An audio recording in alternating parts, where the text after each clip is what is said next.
時間之公園球場嘅頒獎台已經準備就緒啦，亦都喺翻亞仙奴嘅呢一班作客嚟到球迷面前啦。有幸嚟到呢個球場嘅呢一班亞仙奴球迷，佢哋將會見證咗球隊事隔22年嚟再次捧起英超嘅獎杯。能夠冇英超獎杯啊，唔係個亞仙奴球員都有機會去經歷過，譬如我覺㗎。係啊，就佢啱啱撞正。佢由2006年開始先至加盟啊，見證住阿仙奴高低起跌，佢哋見證住低同埋跌都浸多啲嘅。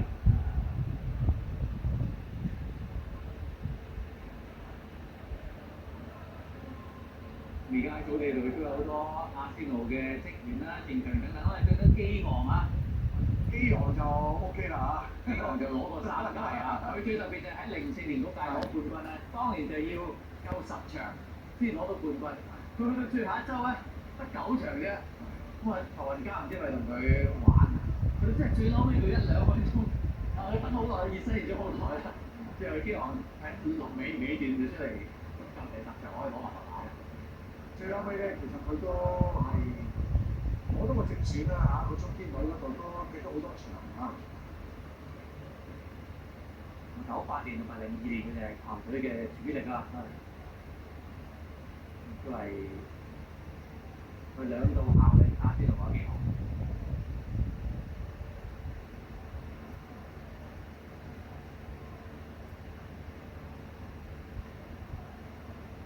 水晶宮方面咧，佢哋已經完成咗佢哋嘅賽後儀式啊，而家球場上嘅焦點將會轉向亞仙奴嘅身上。而家喺場上咧，亞仙奴球迷嘅歌聲就一路都冇斷過，一路咧就出都係由頭唱到落尾㗎啦。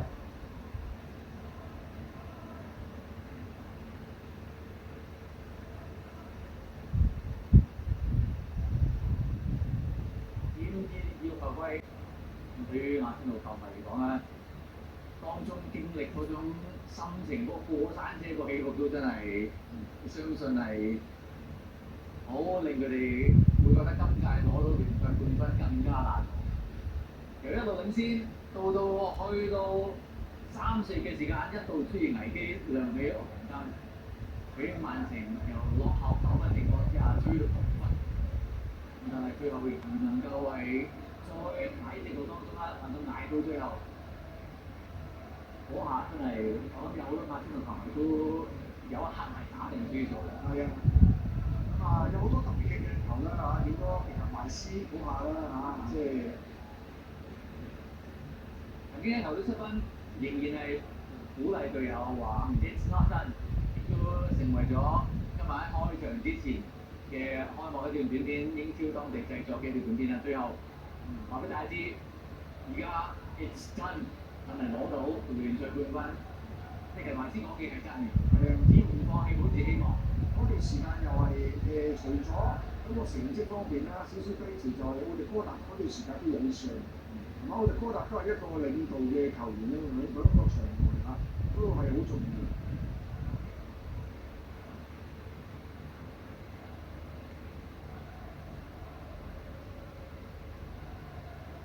而現場見到嘅水晶宮方面啲球迷就唔係話太多留喺度嘅啫。當然啦，佢哋嘅party 就算係結束咗，而家輪到亞仙奴嘅排隊時間啦。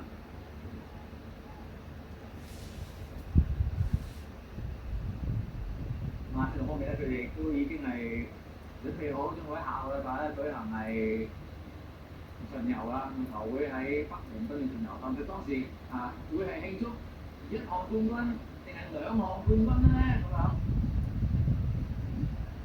睇下可唔可以成功做到呢樣嘢啦？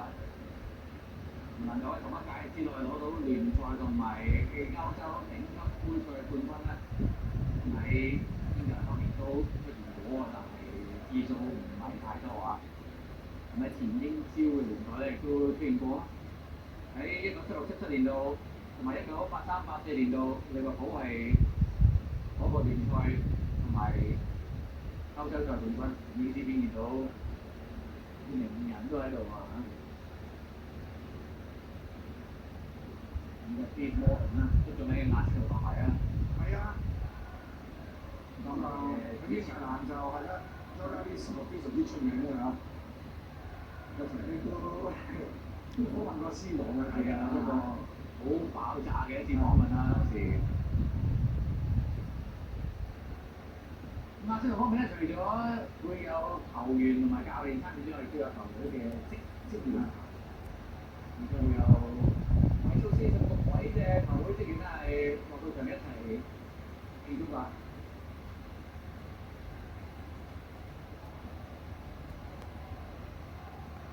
而家啲訓練員啦、啲教頭啦咁啦，攞到喺英超年代都攞到歐洲冠軍，同埋歐聯冠軍。99年嘅曼聯做過啦，08年曼聯做過啦，23年嘅曼聯都做過啦。睇下亞視度可唔可以成為第6支同時喺本土聯賽同埋歐洲頂級賽事攞到冠軍嘅球隊啦。好啦，軒斯，咁啊，佢又做咗教練啊，我突然間又出咗呢個機會咧，嚟到咧就係同馬地達合作啦。嗰時候咧係有啲巴黎聖日耳門咧，就大家熟悉啦。90年代啊，係。咁當時馬地達係個年青球員啦，反而就軒斯就係比較年長啲嘅一位啊。咁今屆先嚟到啦，季初就主要就係對於個別球員嘅一啲指導啊，尤其是後防球員。呢邊嘅球賽領住另外就係祖華。球隊嘅死球教頭，可能係全世界唯一一個咧係喺佢所屬球隊當中嘅城市有壁畫嘅一位死球教練啊！球迷都好明白佢嘅重要性啊！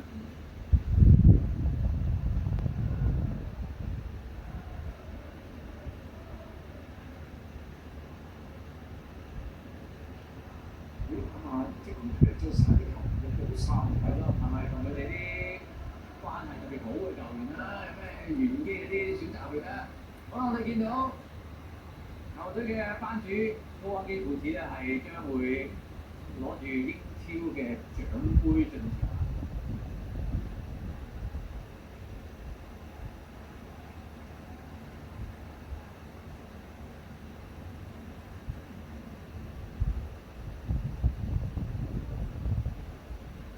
自從入主球會之後咧，其實亦都安基父子咧都受過唔少嘅批評，咁但係相信經過今屆嘅成功啦，可能都會對於佢哋嘅管理咧投以信心嘅一票啦。好犀利㗎，即係唔同嘅運動啊，喺美國方面咧都得到真係好嘅成績。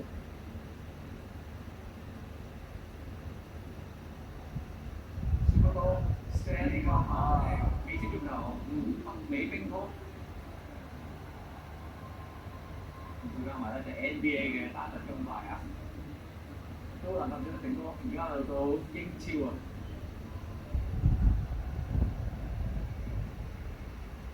都見證咗英超係踏入咗好多美國版主嘅世代啦。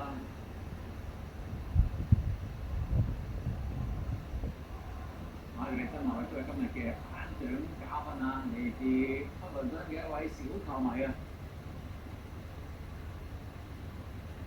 安利卡小朋友，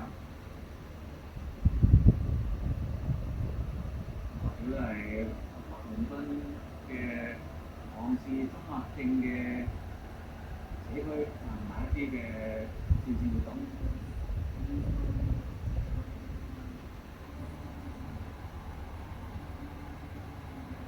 好耐冇見㗎嘛，你隔穿你呢個紅衫白袖喎。90年代係亞視度。我都係當時啦，球隊都幾艱難嘅時間之一啦。我哋以領隊身份重返球隊就唔同啦，身後嘅兩個大數字同埋英文字幕俾大家知，26年佢哋係冠軍啊！同埋嗰個決定咧，嗰個時候因為佢做咗阿哥台叫做教，係嘛？咁即係個機會喺度，你攞我唔攞，其實佢都會諗㗎嘛，係嘛？咁其實佢唔需要好長時間諗，即係已經係。即係好快已經決定咗係需要呢個挑戰。第一次做主教練，經歷咗6年啦，帶領球隊攞到聯賽冠軍。咁阿仙奴嘅球員亦都換翻晒紅衫，而呢件紅衫啦後邊全部都印有26年冠軍嘅字樣。咁好多球迷都見到呢個畫面都即刻可能已經係上定網撳定掣，撳住個柯打掣㗎啦。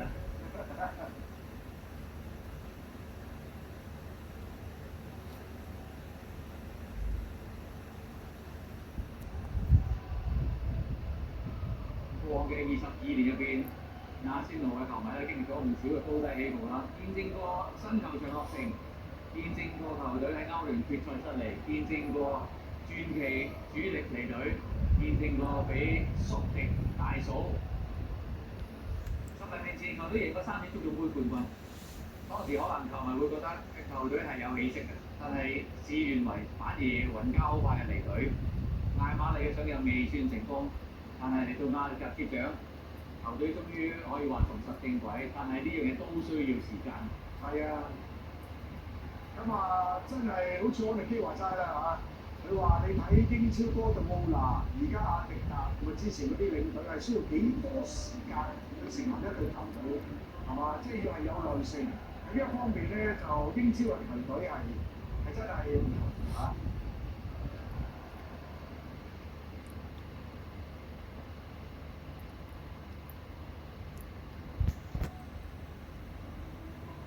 佢頭先都係第一次攞到聯賽冠軍，但係佢一加比亞唔係啊，佢攞過兩屆冠軍啊，利華古遜。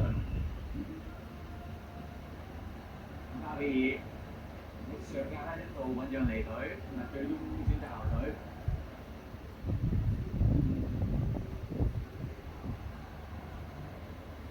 沙利巴亦都係球隊重要嘅一員啦。但係沙巴加今屆嘅演出亦都係喺杯賽方面咧有一定嘅貢獻啊。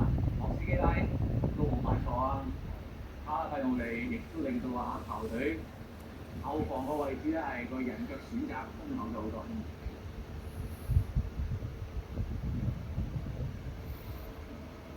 佢自己球會生涯嘅第1項標咁俾我睇啦。哇！不過以前嗰個受傷睇嚟都幾嚴重㗎。無緣世界盃攞翻到英超冠軍就好長啦。阿仙奴近年嘅青訓都係真係有好多成功嘅例子，路易斯基利，相信咧亦都會喺嚟緊嘅未來喺球隊有好重要嘅地位。開心嘅，戥佢開心嚇，真係可以踢多一個位置咧嚇，同埋球隊真係可以用到佢。我哥今日先至係第一次以亞洲球員身份喺英超正選上場啊！佢球隊嘅功能有啲唔同啦。球隊中場位置除咗洛哥之外，都繼續有蘇比文迪嘅加盟。英超最年輕嘅冠軍獎牌得主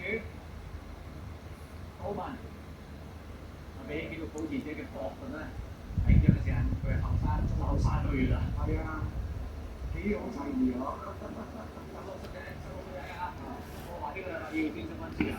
學沙咧都係一個好重要，係啊，好多關鍵嘅入波都係佢。如果新約啦，代表佢喺球隊都有一定嘅前途。14個月出入波，約基利斯，相信都算冇入錯波啦啩。仲有進步添喎，應該約基利斯啊！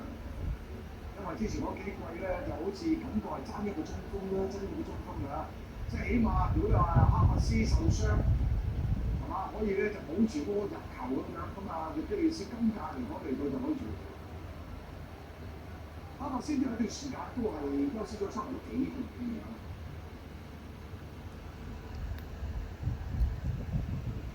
尤其是阿仙奴今屆就真係勝在選擇夠多。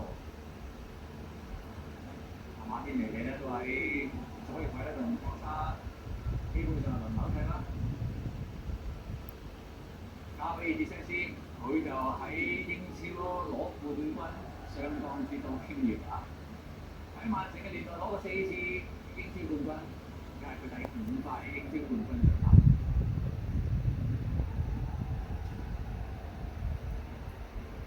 馬天亞斯啊！對佢嚟講好似翻返嚟屋企咁啊！係啊，翻嚟試咗幾個月，亞仙奴夠咪翻嚟亞仙奴。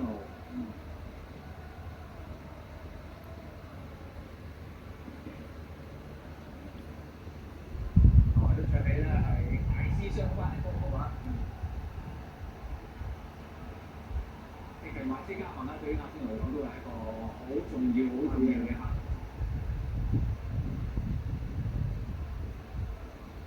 通常嘅重心都係精神領袖啊！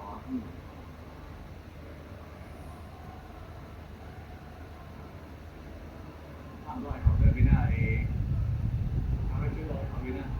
大家喺亞歷山接掌之後，第一場波而家仲喺陣中，得佢一個嘅。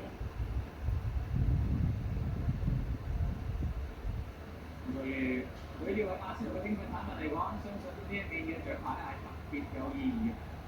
不過24歲其實㗎嚇。佢就啲早出咗啦，當時仲係打左閘嘅，大家。天花咧，佢係其中一個阿迪達最信任嘅後衞，即係除咗阿沙利巴同埋咧克里爾嘅，天花打左右閘咧係首選。咁但係到季尾咧，佢就兩傷嘅嚇，冇辦法。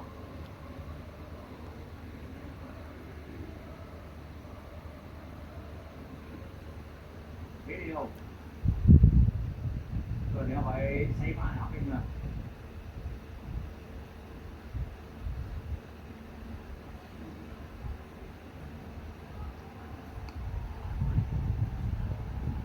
領隊接過獎牌，所有球員都接過獎牌嘅，係爭一位就係隊長奧迪哥特。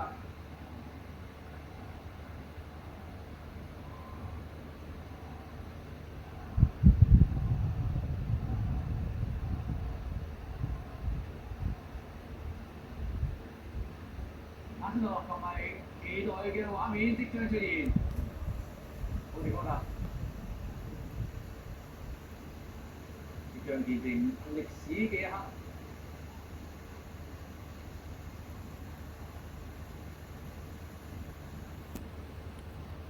英超嘅獎杯落喺奧迪哥特身上，亦都代表亞仙奴正式成為今屆嘅英超冠軍。2025至26英超球季冠軍係屬於亞仙奴。恭喜晒啊！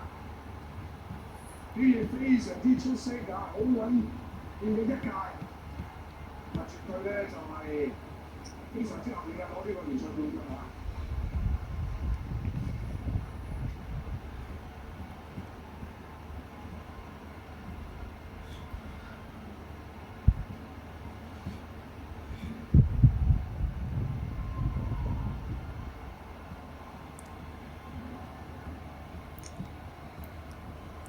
通常我考大佬，亞迪達咧係自從入主亞仙奴之後咧，俾咗好多新嘅主意啦、新嘅意見啦、新嘅做法啦。亦都見到今屆球隊方面咧，前中後都有。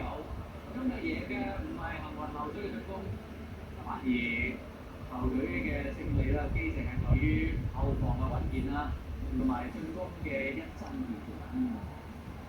有8場波佢哋贏1-0啊！嗰場波佢哋都係靠死球入波，9個幫球入波，換住英超嘅英超史上單季最多。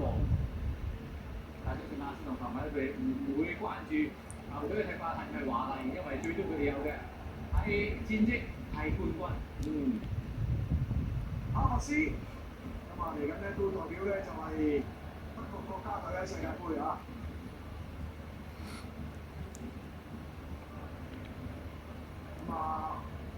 希望呢個冠軍啦嚇，可以咧就係令到亞仙奴嘅球員咧就個信心強啲啊，實力方面應該可以保持到嘅嚇。非常之當打嘅球隊啊，年齡方面都係講緊係25歲嘅平均方面嚇。今屆簽咗幾個都係當打嘅球員嚟啦，艾斯27歲，約基利斯27歲，蘇比文迪27歲。迪勤懷斯咁樣27，加比爾咁樣28。佢一班球員亦都見到有好多球員都係開始真係踏入即係最黃金嘅時間啊！係啊，所以見到佢哋隱兵隱瞞嘅時候咧，有冇考慮到嘅？我相信阿迪達下一屆都唔會係點答變㗎啦，即係會係保持呢一班，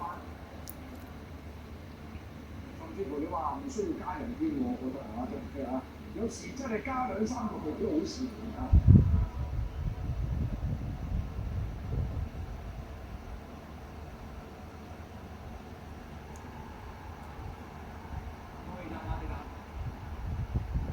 喺過幾年咧，其實佢自己都可以想象到佢承受到幾多嘅壓力，一次又一次同冠軍嘅擦身而過，好多嘅出其不意嘅舉動啊，係啊，好多新奇嘅一啲方法啊，即係你攞到第一個就好唔同啊！又唔同㗎啦，即係嗰時候我哋成日講下你揀嚟啊，其實都冇關事係嘛？咁但係即係已經攞到第一個咧，就即係佢自己啊打一場決賽又好係嘛？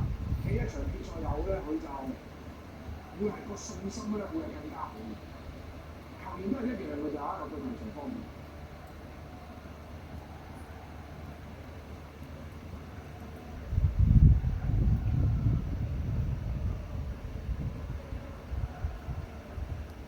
英超呢個獎杯咧都非常之靚，真係好大好靚。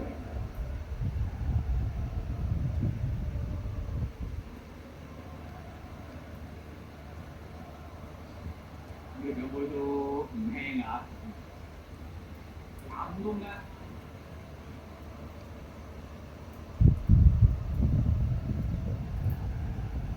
但係對佢嚟講都係佢哋第一次捧起英超嘅冠軍獎杯，相當之難得。阿迪亞你都成為咗英超史上第2個最後生，第2後生攞冠軍嘅領隊啊，係大年紀過當年嘅摩連奴少少啊。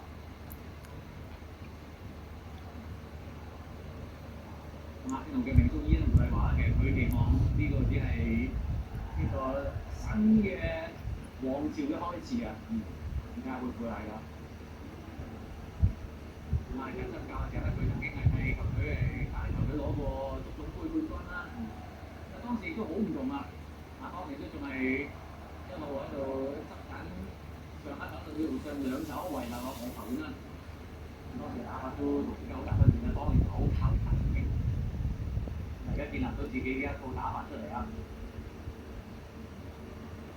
堅定嘅防守，但係佢哋係唯一一支咧喺防守方面做到限制對手預計入球值低到場均低到1嘅球。現場咧就後邊球迷都齊聲唱起，Golden Forever， 喺南倫敦唱起永遠出冇呢首歌嚟慶祝阿仙奴奪得今屆嘅聯賽冠軍。都未咩？未得咩？有意義嘅畫面。22年喎，時間真係長啊！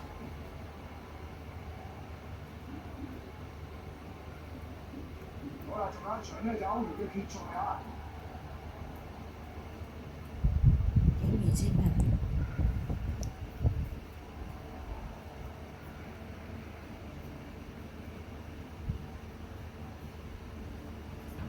相信啦，無論你係邊隊球迷都好啊，今晚你哋嘅社交媒體都會係被洗版㗎啦。會見到好多慶祝嘅畫面啊，阿仙奴球迷慶祝嘅字句啊、圖片啊，甚至乎可能嗰啲改圖啊等等啊。阿仙奴咧要珍惜下，因為上一次佢哋攞冠軍嘅時候都仲未有社交媒體啊。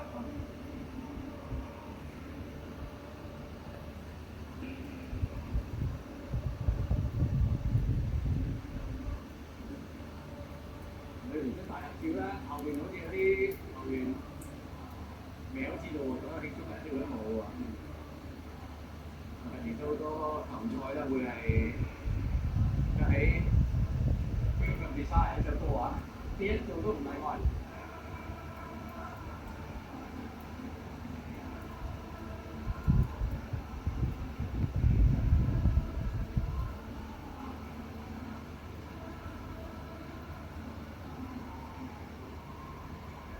阿仙奴攞到冠軍亦都話俾大家知，成功咧唔係一朝一夕㗎，再加埋要考慮到當馬迪跟住走嘅時間咧，其實佢係要重新建立個整支球隊，唔單止係講緊球員啊，係球會嘅文化、球隊嘅踢法。咁我哋除咗職球員之外啦，管理層亦都肩頸工啦。咁之前嘅網絡當中啦，佢哋嘅傳奇啊，呢一條例都講到話，其實而家嘅管理團隊同埋上一任嘅體育總監呢度都係有好大功勞，因為一步一步咁去建立呢隊球隊。同埋嗰時候就起咗個新球場啦，係嘛？咁嗰度都使咗好多錢啊，咁嘅情況。令佢哋嘅游水球場落成咧，都令到喺2000年代尾啊、2010年代頭嘅一個時間間，先話呢個財政嘅競爭能力真係相比其他球隊相對蝕底嘅。係啊，再加埋就09年開始就曼城開始有譬如項入主力，都令到佢哋嘅財政實力強好多啊。咁啊，當時見證咗譬如話拿斯利啊、迪巴約啊、布洛塞等等離隊咧，其實對於阿仙奴球迷嚟講絕對唔保守嘅。但幾個時一個兩個揾咗一啲年輕球員交喺球隊，但係個普遍性佢哋離隊都真係難搞嘅。對於球迷嚟講係難受嘅。阿陣都應該係玩得知啊，佢極其收埋啫啊！係。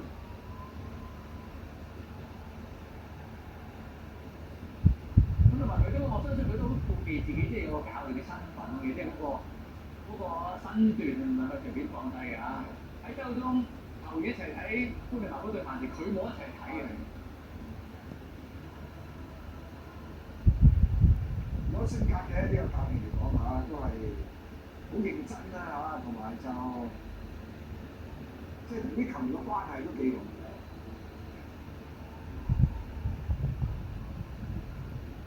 我見到啲球員咧好似搞啊，拍榮口都中意整蠱佢嘅喎。我相信因為可能語言嘅問題，即係佢都係比較新嚟啊，語言啊咁啲嘢咧就少講嘢啊。見到有啲畫面見到有啲隊友特登去整蠱佢啊，即係搞到啊，咁都係整㗎，一格比亞啊。不過阿仙奴佢識緊啲多咗好多西班牙語系嘅球員啊。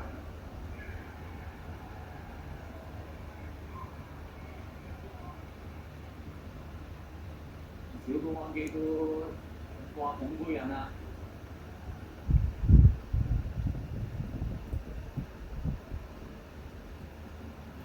爸爸呢度啊，佢揾爸爸。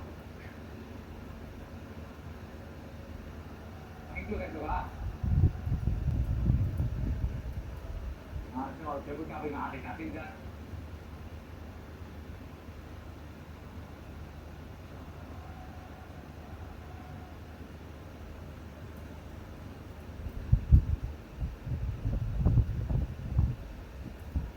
相信過往佢任何嘅批評啊，任何嘅嘲諷都好啊，呢刻都可以話一吐烏氣啦，咁將呢啲東西都可以一掃而空啦。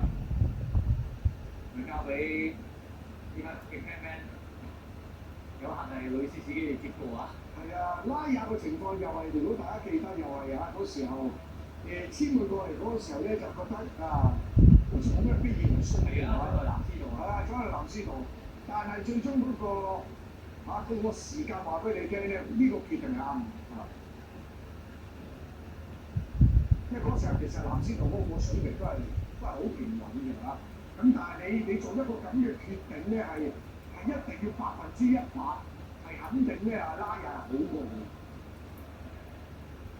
3對金手套之後，都應該冇得批評呢一個判決啦，絕對係明智啊！同埋佢嗰個即係理念方面都要需要一個龍係嗰個腳下功夫係比較好啲嚇。呢樣真係當然係西班牙嘅教練啦嚇，西班牙教練普遍嚟講都係中意嘅啦。即係如果你個門將係嗰個腳下功夫係好差，多數都唔會減嘅。一隊嘅正選中堅，今屆兩開球一同上陣嘅球隊係有17場勝仗啊！第三個，今屆阿仙奴真係贏在後防啊！如果有翻咁上下資歷嘅球迷咧，可能會覺得今屆阿仙奴贏得冠軍啦，其實令人哋想起就係1989同1991年。當時呢兩屆攞冠軍都係靠後防啊，咁當然你佐治加拉咸領軍，球隊就以後防嘅韌力啊，同埋當年嘅越位陷阱而見稱啊。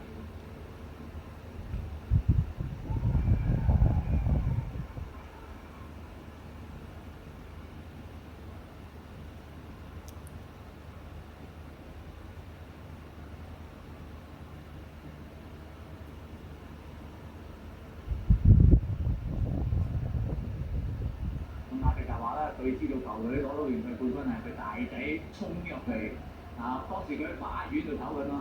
多數教練唔會提，佢唔想睇嘅咪一係啊，唔係啊，多數啲教練唔會睇嘅，因為我都經歷過，冇乜必要睇嘅。即係喺隔離啊嘛，第另外即係曼城嘅比賽嘛。係啊，即係唔係自己隊嘅，即係唔需要睇，知道戰果都足夠啦嘛。一定會有話俾你聽，你個戰果係點樣。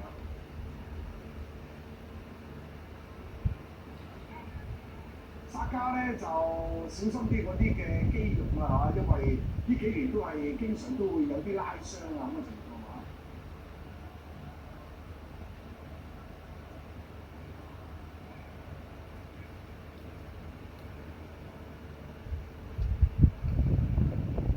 都見到咧就近排啦，其實有份落場嘅球員咧都有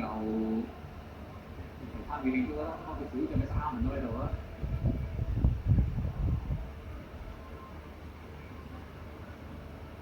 近年就改咗例咧，就變咗球會方面咧就會自行決定嗰40件嘅獎牌咧係究竟由邊位嘅球員成員啦，或者係教練團隊嘅成員咧係去得到。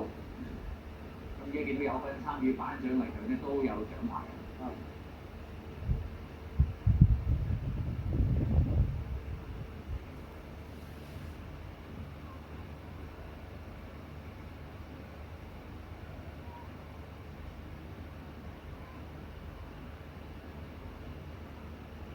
曼城失分嘅嗰晚啦，好多球員咧都慶祝到通宵達旦啦，球員就特登晨咁早，講緊係清晨嘅時間咧，都落去酋長球場附近感受下嘅氣氛啊，都係好難忘嘅一隊人士嚟。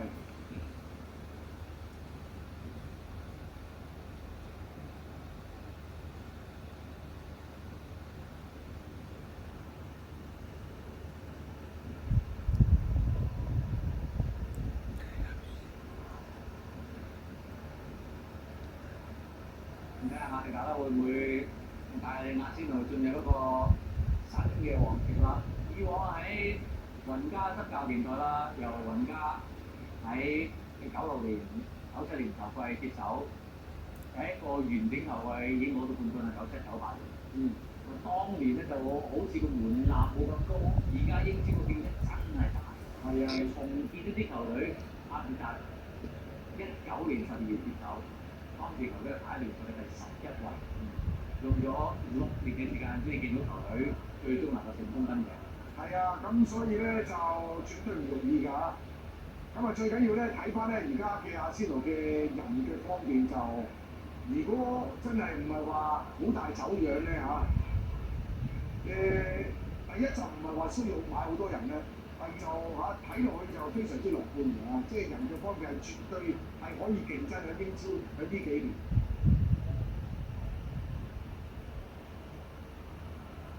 呢段要教你聽嘅，拉人講咩啊？佢話直播啊，直播等啊。我相信恩加比亞嗰啲英文都係一。我估計佢都係即係會用翻西班牙文同一班西班牙文為主嘅球員啦，拉亞、蘇文迪啊。美利佐啊等等係咪？呢啲溝通會好啲啦。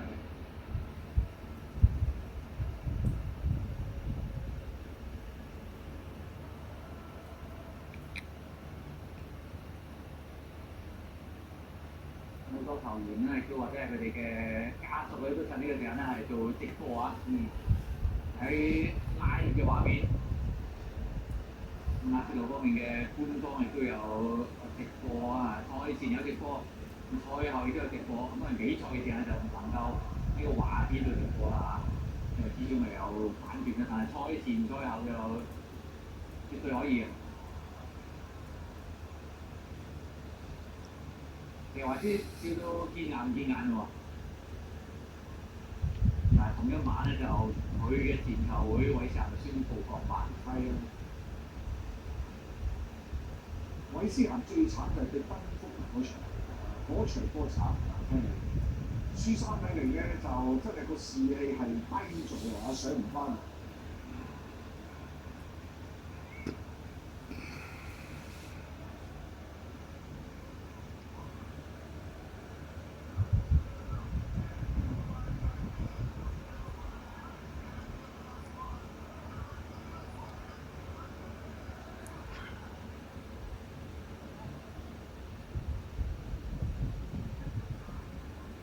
對好多球員嚟講嗱，無論係咩年紀，喺職業生涯嘅咩階段都好啊。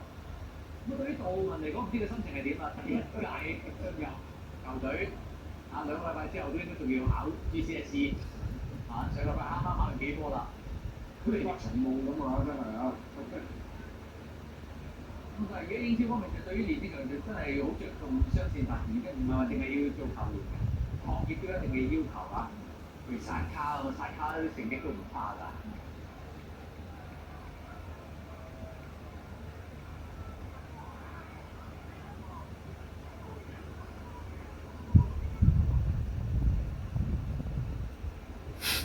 而呢啲鏡頭珍貴啊，球員做攝影師。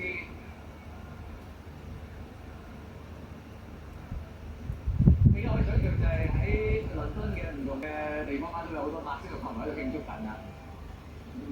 我游水球場啦，喺今日較早時間啦，我哋亦都見到阿卡利啊現場為大家跑片啦。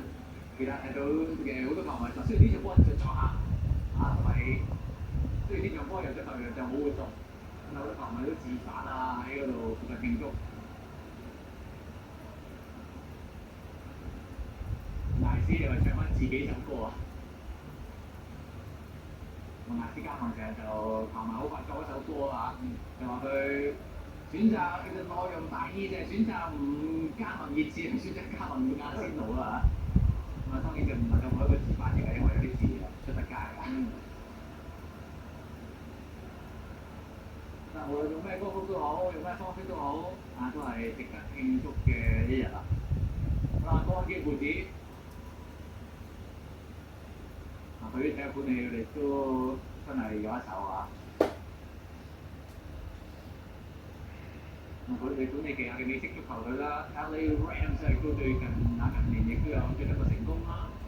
咁另外咧就其實洛杉磯嗰個球場咧都係好先進㗎，唔知佢哋對於酋長球場有啲咩睇法咧？而家都20年嘞喎，因為洛杉磯個 SoFi Stadium 咁就。全世界第一季嘅球場仲貴過啟德好先進Sophie 係話咁嚟緊將會係世界盃嘅主場館之一啦。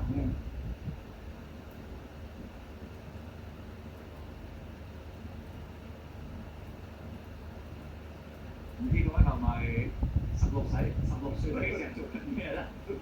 奧文白區就係啲16歲半都未夠啊！呢一個係攞起英超嘅獎杯。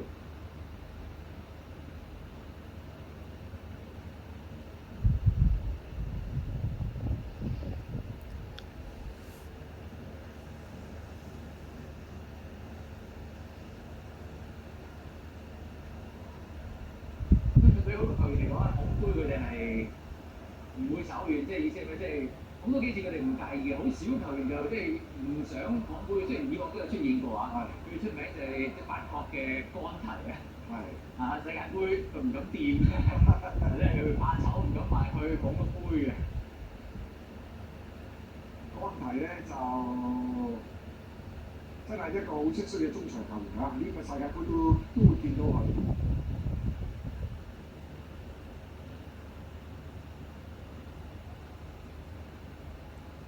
亞仙奴方面都會係世界盃嘅大會之一啦，陣中旗下好多嘅球員都會係出席。嚟緊6至7月將會喺破天荒3個國家美國、墨西哥同埋加拿大舉行嘅世界盃決賽周。決賽會巴西對法國呢邊度咧？會唔會有機會啊？由隊友變成對頭咧，可能要等多個半月左右啦，就會有答案啦。喺度再一次恭喜阿仙奴，佢哋係今屆嘅英超聯賽冠軍得主，亦都恭喜晒阿迪達佢對於球會嘅重建計劃。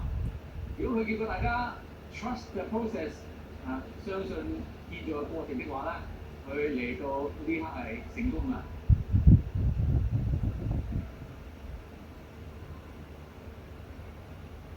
喺度恭喜晒阿迪達，喺度恭喜晒阿仙奴，佢哋係今屆嘅聯賽王者。